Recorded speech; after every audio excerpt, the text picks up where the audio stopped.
Olá, gente, muito bom dia. Estamos em casa e há mais de 2 meses, segundo dados da Unesco sobre os efeitos da pandemia do novo coronavírus na educação, preste atenção que isso é importante, 1,5 bilhão de crianças e jovens de mais de 150 países estão longe das escolas e das universidades. Enquanto pais se preocupam com o andamento do ano letivo, milhões de professores se reinventam como podem para dar aulas pela internet. Eles se desdobram, como todos nós, para cuidar da família, a vida profissional, assim, nesse espaço doméstico, né?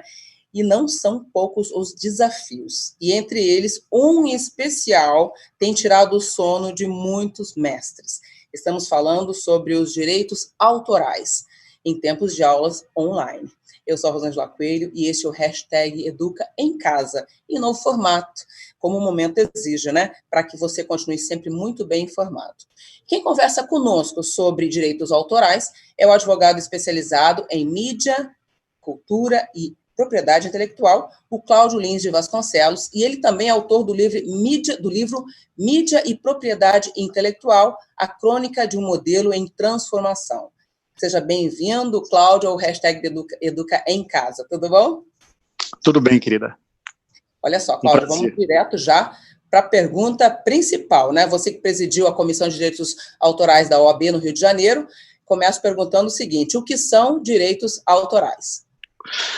Bom, direitos autorais são direitos exclusivos que a legislação confere aos autores, aos criadores de obras artísticas e literárias sobre a utilização dessas obras, sobre a exploração dessas obras. Exclusivos dentro de determinados limites que são impostos pela própria lei. Esses direitos têm a dupla função de remunerar o trabalho intelectual, muitas vezes essa é a única forma de remuneração viável de um trabalho intelectual, e ao remunerar essa criação, incentivar novas criações. Então, é um direito muito importante, é um direito fundamental, está previsto no artigo 5º da Constituição e também nos principais acordos internacionais de direitos humanos. Estamos falando, portanto, de direitos fundamentais aqui. A gente fala muito em legislação, né? Mas essa legislação não acompanha a velocidade dessa tecnologia. Como é que esses conteúdos podem ser banalizados, digamos assim, como é que eu posso dizer, como é que se pode controlar esses direitos, né? E como é que são feitas as decisões em relação a eles? A legislação, a principal lei que rege a matéria, que é a Lei 9610, ela é de 1998, portanto, ela é anterior a toda essa revolução da internet e da digitalização dos meios de criação, produção e distribuição de conteúdo. Então, na prática, existem inúmeras situações no dia a dia que não estão claramente previstas ali na lei. Então, você precisa se ater aos princípios da lei e também seguir a jurisprudência, que são as decisões reiteradas dos tribunais, né? Porque quando a legislação não é muito clara a respeito das situações, o que acaba determinando o que pode e o que não pode ser feito é o judiciário. Então, nem sempre é possível saber de antemão que conteúdo está liberado ou não, mas, em princípio, o que a gente precisa é ter uma postura de respeito à produção intelectual e de buscar saber, efetivamente, quem é o titular daquele conteúdo e o que pode ser utilizado dentro da lei, porque a lei permite, né, determinados usos sem a autorização prévia do autor. Então, principalmente para uso em sala de aula, é possível, sim, utilizar algum tipo de conteúdo. Não tudo que a gente gostaria, nem sempre é possível fazer o uso da forma que todos nós professores gostaríamos, mas dá para fazer muita coisa, sim. Uhum. Olha só, Cláudio, aqui no Rio a Secretaria de Educação lançou o aplicativo SME Carioca 2020 para celulares e computadores. Nele está o material didático carioca, produzido pela própria rede, e para que os alunos sigam estudando. Além disso, alguns professores também dão aulas pela internet. Agora, que cuidados eles devem ter ao utilizar esses conteúdos, ou conteúdos de terceiros? Bom, o conteúdo que foi colocado nesse material oficial da rede provavelmente já foi negociado com os titulares antes desse conteúdo entrar nesse livro. Porque quando você produz um livro, quando você produz uma nova obra que se vale, que utiliza obras pré-existentes, normalmente o produtor dessa obra faz o que a gente chama de clearance no mercado, né, que é essa negociação de direitos quando necessário, com os titulares desses direitos. Então, fala com as editoras musicais, se for utilizar música, fala com os estúdios, se for utilizar algum filme, e com a editora, se for utilizar algum livro. Normalmente é assim. Então, quanto aos materiais que foram disponibilizados pela rede, eu acho que os professores não têm que se preocupar. Em relação a outros materiais utilizados na sala de aula, é bom verificar a procedência. Quando você utiliza um material que foi licenciado dentro de um site do YouTube pelo próprio titular, por exemplo, você está num canal do YouTube de um próprio professor que você quer replicar, quando esse professor faz o upload desse vídeo, ou dessa aula, ou desse comentário no YouTube, ele já assina ali, nos termos de uso, ele já assina uma licença permitindo que você utilize e replique aquele conteúdo dentro daquela plataforma. Mas não existe um pressuposto, nenhuma pressuposição geral de que você possa pegar tudo que está na internet, que você acha interessante, e colocar dentro da sua aula. Esse não é o caminho. Uhum. E olha só, gente, é bom lembrar que a Multirio também colocou no ar, no nosso portal, o MCE, que é o Material de Complementação Escolar. É uma ajuda na organização da rotina de estudos em casa, e há muito conteúdo audiovisual para alunos de todos os anos escolares, séries, animações, documentários e muito mais. E de graça, tá? Cláudio, voltando aos direitos, o que é domínio público? E como saber se determinado material está nessa categoria? Tá bom. Os direitos autorais, eles têm um prazo de validade, né, que varia de país para país, mas aqui no Brasil, normalmente, os direitos autorais valem por 70 anos contados da morte do autor. Então você tem muito conteúdo que já está em domínio público porque simplesmente já acabou o prazo de validade. Existe um site, inclusive, que eu recomendo que todo mundo visite, que é o www.dominiopublico.gov.br. É um site oficial do governo federal, e ali é uma plataforma que você pode, inclusive, fazer buscas de conteúdos que estão em domínio público. Ela não é a única plataforma. Se você buscar conteúdos em domínio público, ou conteúdos livres, liberados para uso na internet, você vai encontrar um grande manancial de recursos que vocês podem pesquisar e utilizar livremente na sua aula. Além disso, além dos conteúdos que já entraram em domínio público pelo vencimento do prazo de proteção, ou porque o artista morreu, o autor morreu e não deixou herdeiros, quando isso acontece também, a obra entra em domínio público imediatamente. Além desses casos, muitas vezes o próprio autor disponibiliza a sua obra livremente. Muitas vezes ele usa uma licença aberta. Ele vivo, ele disponibiliza, né? Ele vivo mesmo, ainda ele resolve disponibilizar. É um direito que cabe ao autor, ao titular. Nós todos estamos produzindo conteúdo intelectual aqui agora. Se nós somos o titular desse conteúdo, nós podemos autorizar o uso livre desse conteúdo. Uma das formas mais conhecidas de fazer isso é utilizando licenças abertas, como as licenças Creative Commons. Então, você, como autor daquele conteúdo, utiliza uma licença aberta e libera esse uso para todo mundo. Afora essas duas situações, do domínio público e do conteúdo que foi liberado pelo próprio titular, a regra é que o uso, pelo menos da íntegra daquelas obras, exige autorização prévia dos autores ou titulares. Mas para utilizar pequenos trechos para ilustrar a sua aula, não precisa. Então, a questão é, se você utiliza com parcimônia, se você tem toda uma narrativa original, se você tem uma aula original, se você tem a sua própria narrativa, e utiliza obras de terceiros para ilustrar essa narrativa, ou para fazer um contraponto, isso é perfeitamente legítimo, é o que se faz normalmente numa sala de aula.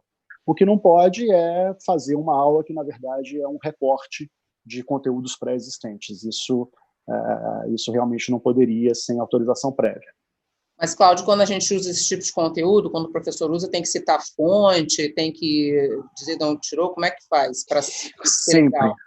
Sempre, porque os direitos autorais, eles têm dois componentes. Eles têm um que é o chamado direito patrimonial de autor, que é esse direito que você tem de autorizar ou não, inclusive mediante pagamento, a utilização da sua obra, mas você também tem os chamados direitos morais do autor. Esses direitos morais não são sequer passíveis de negociação.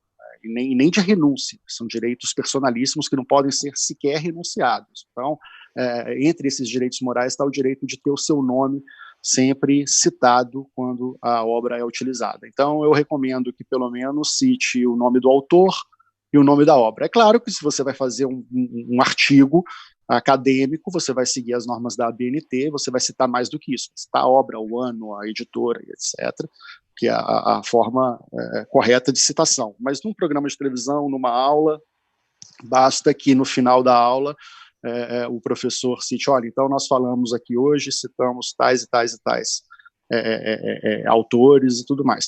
Claro que quando isso é feito numa live, numa aula, assim, muitas vezes você vai citando ali na hora, o autor tal falou tal coisa, e etc., isso aí já deu conta do recado. Mas se a sua aula vai virar um produto, se você quer que isso dure mais tempo, se você quer que isso vire um vídeo e vai passar no YouTube, de repente você quer dar mais quilometragem a essa aula, aí eu acho que vale a pena ter um pouco mais de cuidado na citação, justamente para não ter problema, para que o seu conteúdo possa seguir o seu rumo e desenvolver todo o seu potencial sem causar dor de cabeça em nenhum momento para você. Cláudio, como é que o autor recebe? Como é que ele ganha a participação dele? Existem várias formas, né? Quando você executa, por exemplo, uma música, ou quando o YouTube tem músicas executadas no YouTube, por exemplo, o ECAD já tem um acordo com o YouTube em que ele recolhe lá uma determinada quantia mensal e distribui esses recursos arrecadados para os músicos, compositores, etc. Quando você está utilizando uma obra literária, normalmente você negocia com a editora. É claro que quando você está falando de um uso amador ou um uso limitado dentro de uma sala de aula, numa rede fechada, não é nem razoável e nem factível esperar que o professor entre nem tem em como contato. Mensurar, né? Não se tem como mensurar. Seria complicado. O professor saber onde está tudo e ter contato com a editora, e entrar em contato com a editora, etc., para fazer uma aula. Então, realmente, nesse caso, a gente recomenda que use pequenos trechos de obras pré-existentes para ilustrar a sua aula. Mas, se o professor ou o grupo de professores quiser produzir um determinado material profissionalmente, aquele material vai virar um produto educacional, um produto intelectual, nesse caso vale a pena. E aí, quando você vai utilizar, por exemplo, obras literárias, normalmente você fala com as editoras. Quando você vai utilizar obras musicais ou fonogramas, que são gravações de música, você vai falar com a gravadora. E por aí vai. Para cada tipo de conteúdo, você vai negociar previamente com o seu titular. Só na música que isso é um pouco mais fácil, porque você pode negociar com o ECAD, mas quem negocia com o ECAD, na verdade, é o responsável pela divulgação daquilo. Então, quando você utiliza plataformas como YouTube e Facebook, existem já uma negociação prévia entre o ECAD e essas plataformas. Tá, ok. Bom, gente, a gente vai publicar no Facebook e no nosso portal sites onde buscar conteúdo de qualidade gratuitamente, tá? Cláudio, eu, fazendo uma pesquisa, né, para essa entrevista, eu vi uma entrevista sua, você disse que disponibilizar material de terceiros sem pagar direitos ao autor era, antes de tudo, um dilema ético. Queria que você explicasse um pouquinho melhor o que você quer dizer com isso.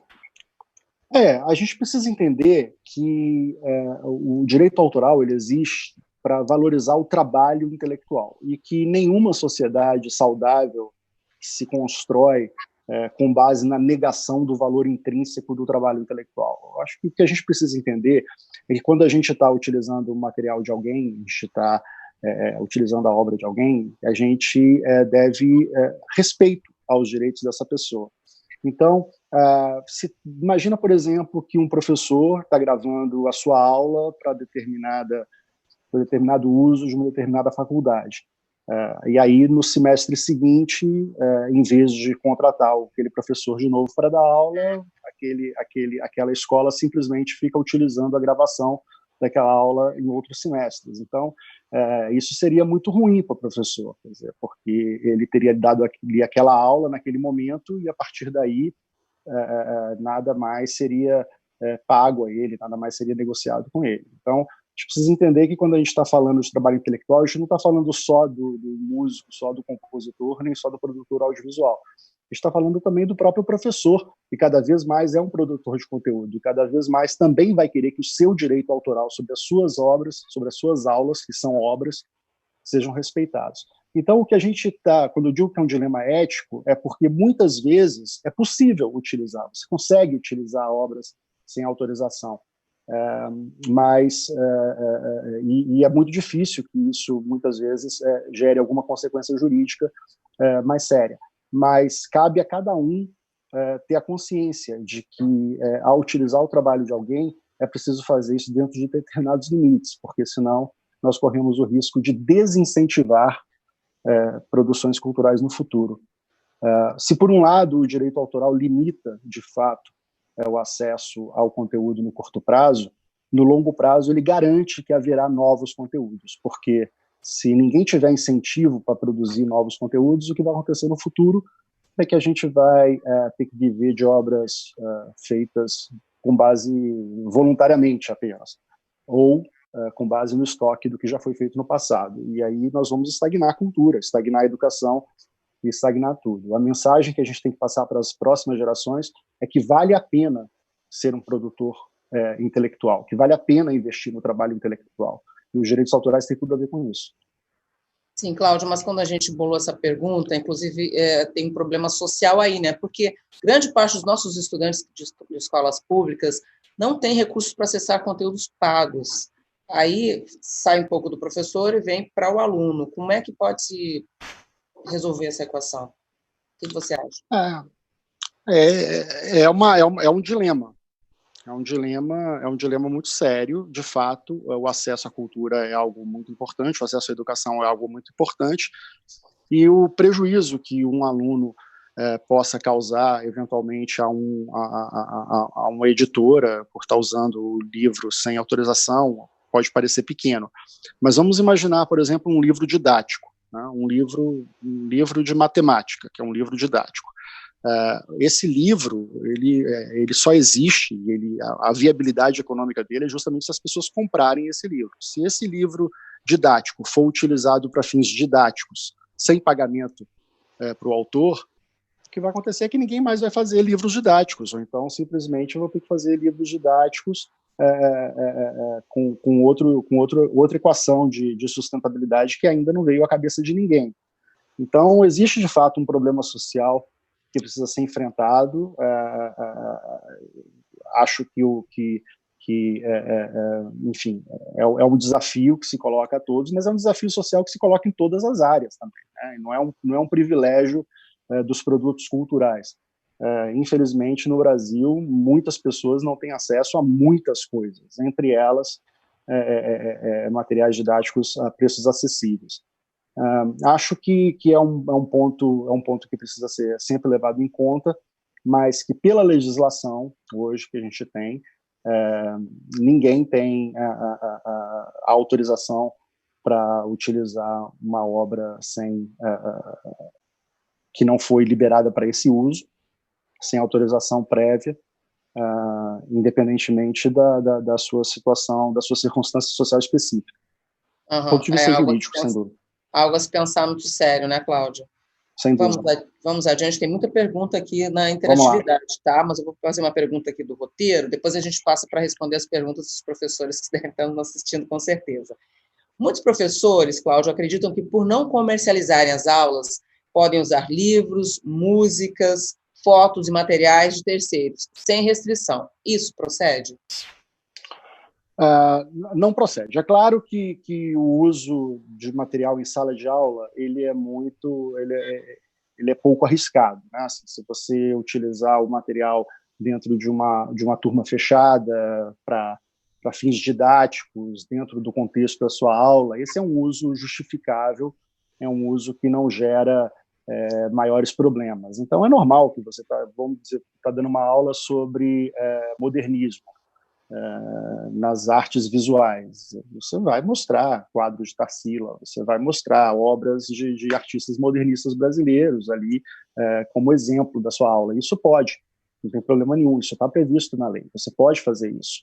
Você pode, inclusive, utilizar trechos de obras pré-existentes, você pode, inclusive, ler um trecho de algum artigo sobre o modernismo em sala de aula, isso também não tem problema nenhum. O que você não pode é produzir um material, produzir um vídeo, na verdade, ou quase que fosse um documentário sobre o modernismo e disponibilizar isso livremente para todo mundo de uma forma duradoura. Então, acho que o uso em sala de aula ele é mais flexível. E eu acho que a gente pode transferir, por analogia, esse uso de sala de aula para esse uso que a gente faz nessa nova sala de aula. Essa nova sala de aula do Zoom, das ferramentas de vídeo, de reunião e etc. Eu acho que nesse contexto esse uso é perfeitamente razoável.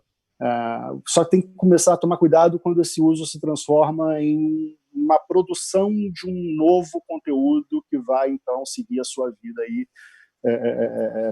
pelas redes. Quando o uso é efêmero, quando é aquele uso na sala de aula, eu acho que dá para ser mais flexível.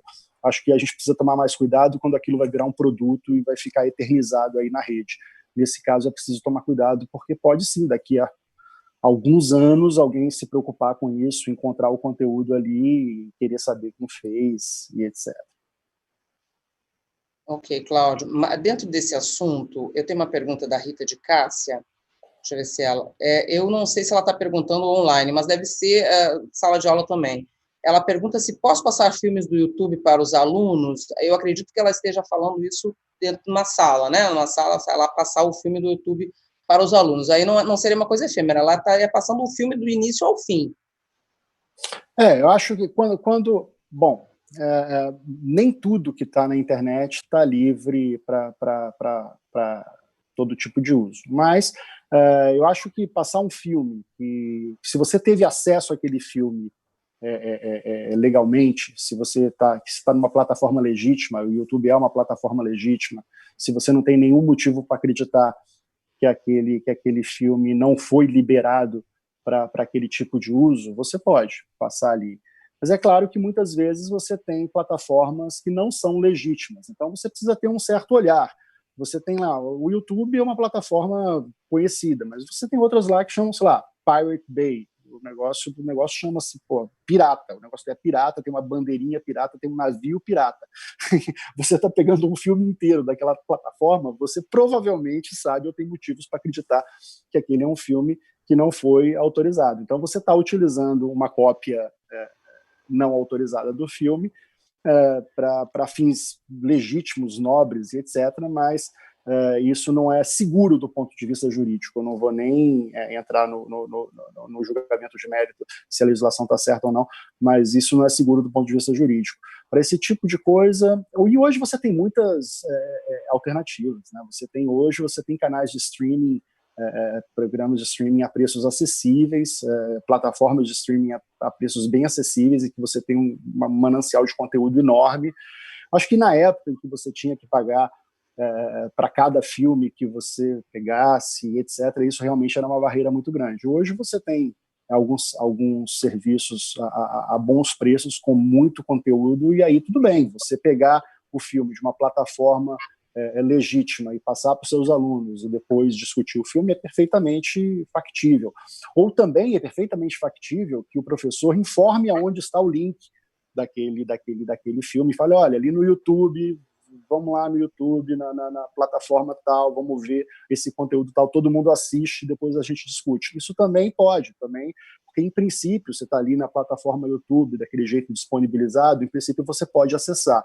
O YouTube já faz essa negociação com os autores, o YouTube já faz essa negociação com os titulares, como se fosse um canal de televisão. O YouTube, na verdade, é como se fosse um canal de televisão. Compartilhar links de canais que contam histórias ou músicas, né? Isso já vai até respondendo a outra pergunta de uma outra professora, né?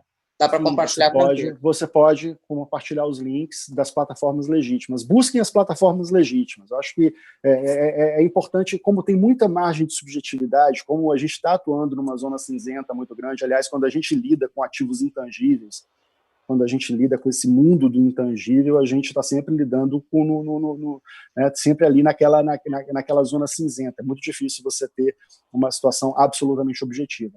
mas alguns cuidados podem ser tomados. Busquem plataformas legítimas, plataformas que sejam profissionais, conhecidas, para evitar alimentar um ciclo que, no fim das contas, pode ser perverso para o próprio professor, porque ele também é um intelectual, ele também é um criador de conteúdo, e ele também não gostaria que o conteúdo que ele preparou para uma determinada aula ou para um determinado curso que ele resolveu fazer seja livremente compartilhado para todo mundo, se ele não quer aquilo, porque às vezes ele faz aquilo como uma estratégia, até profissionalmente, né? Muitas vezes o professor, que também é um produtor de conteúdo, ele tem uma área de especialidade, ele viu aqui a oportunidade de fazer um vídeo, de fazer um curso, de repente, e esse curso ele pode querer, inclusive, que seja uma atividade profissional. E aí o que ele vai ter como principal elemento do seu curso vai ser o seu conteúdo, e ele não vai querer que esse elemento se esvaia pela internet, porque senão ele não vai conseguir atingir o seu objetivo, inclusive financeiro. Você também, né, professor? Você também é professor, né? Também faz a sua produção de conteúdo, né, Cláudio? Também faço, e minha vai livremente para todo mundo. Eu me preocupo muito pouco com essa exclusividade desse tipo de conteúdo, mas porque faz sentido para mim. Eu sou advogado também. Então, assim, para mim, esse conteúdo circulando não tem problema. Não é isso que eu não vivo disso. Mas se eu fosse um compositor, eu pensaria diferente. Se eu fosse um compositor, eu pensaria diferente, porque com a remuneração da minha composição que eu faria o supermercado, né, que eu compraria a minha comida.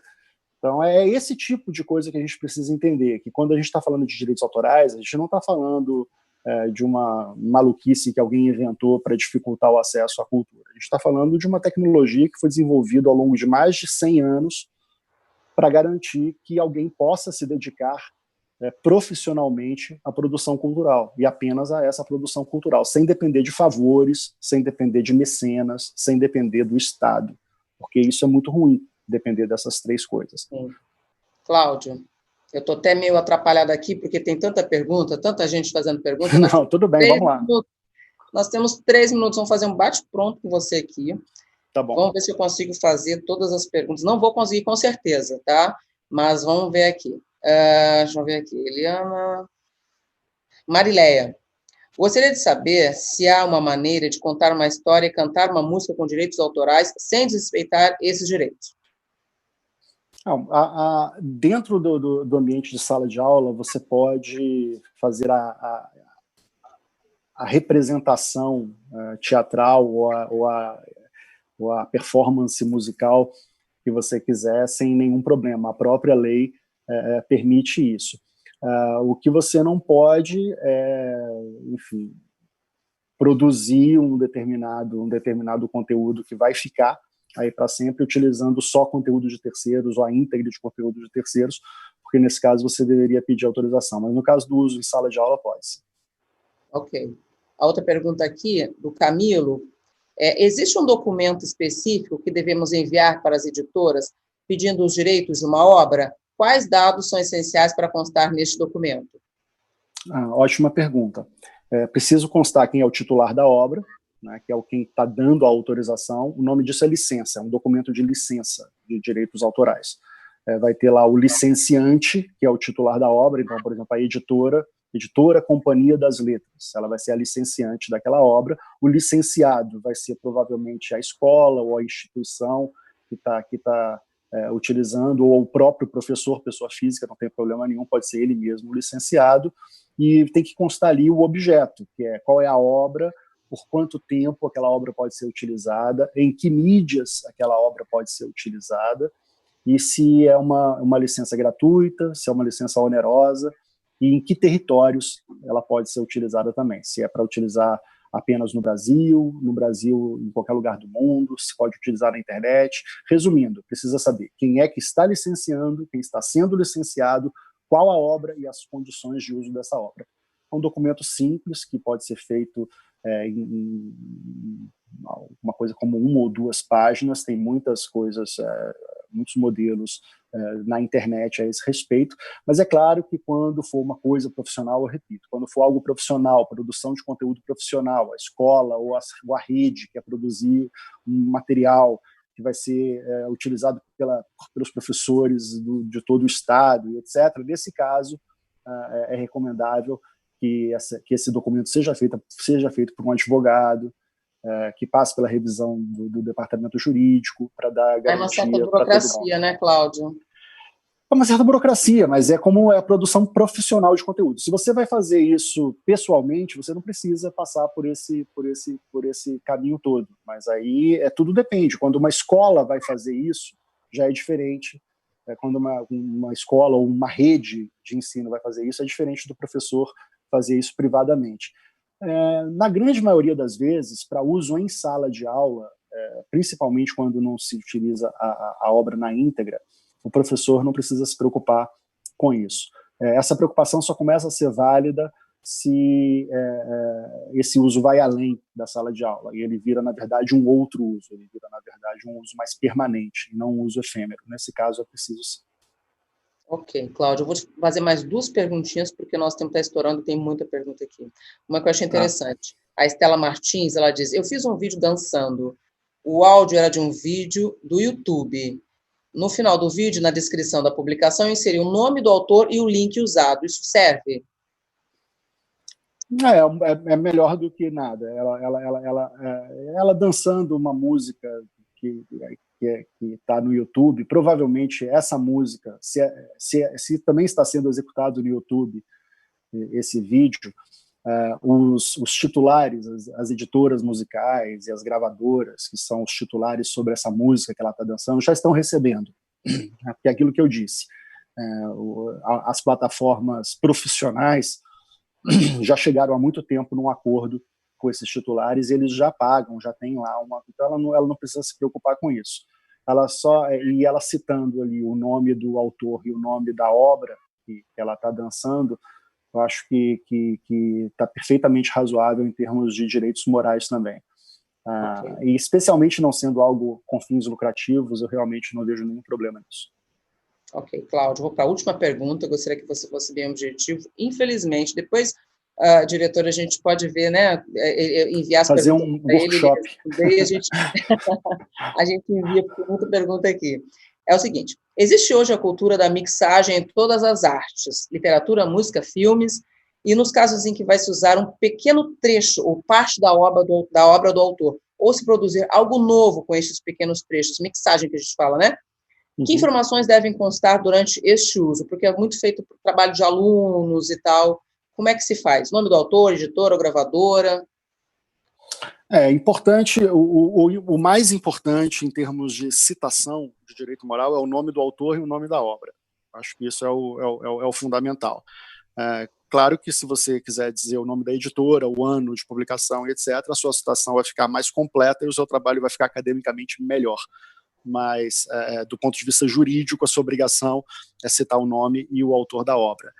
Essa questão de citar pequenos trechos é um dos temas mais polêmicos, a coisa da mixagem é um tema polêmico, porque isso realmente é o que você falou, mashups, etc., isso é parte do dia a dia hoje da comunicação cultural, mas eu entendo que se você utiliza pequenos trechos dentro de uma obra que possa ser considerada uma obra original, uma obra que fica parada sozinha, nesse caso, o uso é perfeitamente legítimo. Você só não pode fazer um monte de colagem, sair colando obra dos outros só para ocupar o tempo inteiro e não agregar nada novo a isso. Aí não. Então tá bom. Gente, esse assunto é muito vasto, a gente poderia ficar aqui 2 programas discutindo e respondendo perguntas. Mas a gente vai colocar no nosso portal e nas postagens do Facebook uma lista de sites em que você encontra conteúdos de qualidade e uso livre, tá bom? Confira lá que vale a pena.